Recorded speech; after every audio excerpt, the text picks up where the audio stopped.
জলপাইয়ের টক ঝাল আচারের রেসিপি নিয়ে চলে আসলাম আবারও। রোদে দেওয়ার ঝামেলা ছাড়াই 12 মাস সংরক্ষণ পদ্ধতি সহ আজকে রেসিপিটি শেয়ার করব।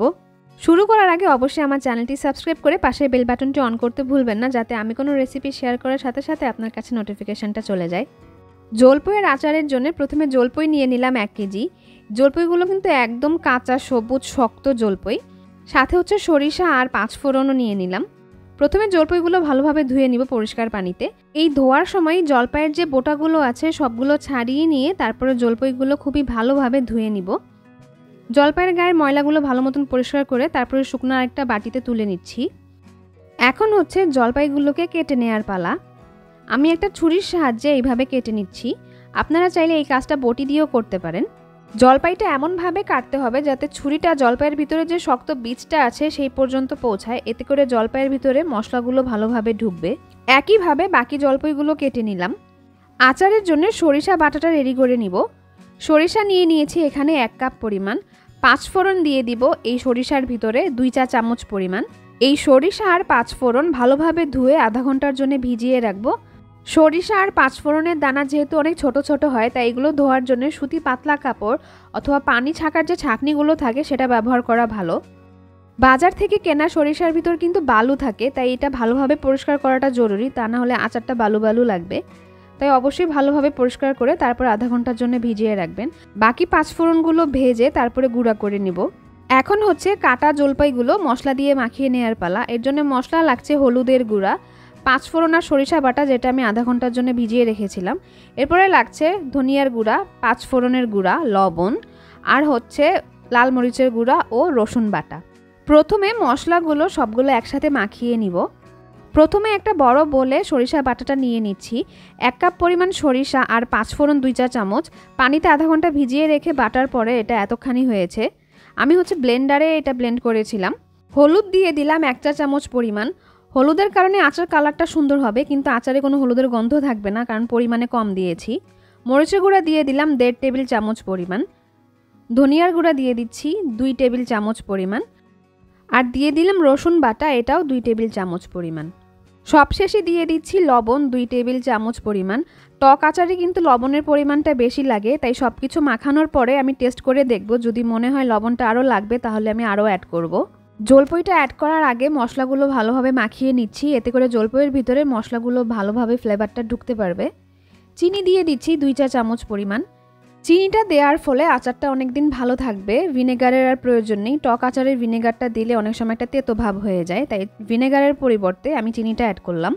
মশলা মেশানো শেষ, এখন জলপাইগুলো দিয়ে দিলাম।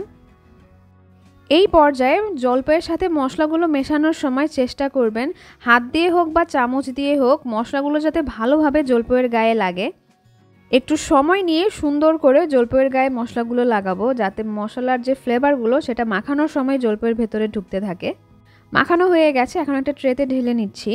আমার বাসায় রোদে দেওয়ার ব্যবস্থা নেই, তাই আমি জলপাইগুলোকে খুবই অল্প তাপে একদিনের জন্য চুলার নিচে রাখবো।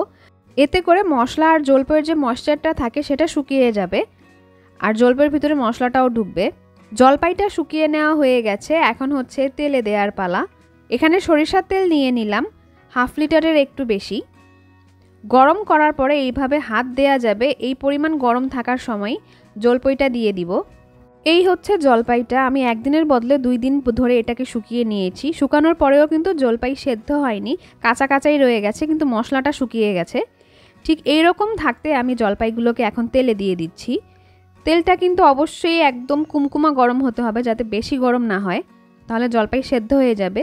কারণ এই আচারটা জলপাইটা কাঁচা কাঁচা থাকা অবস্থাতেই বানাতে হয়। সাথে এখন অ্যাড করে দিচ্ছি রসুনের কোয়া।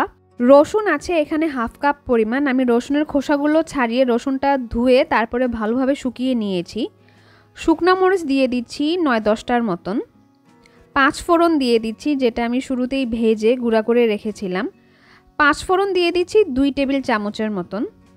এখন আমি যেই মশলাগুলো আচারে দিলাম, এই মশলাগুলো কিন্তু আচার মাখানোর সময় দিলে চলবে না, এগুলোকে এখনই দিতে হবে, মানে যখন তেলে দিব আচারটা তখন। শুকনো মরিচ আর রসুনটা অ্যাড করার পরে কিন্তু আচারের ঘ্রাণটা আরও বেড়ে গেছে।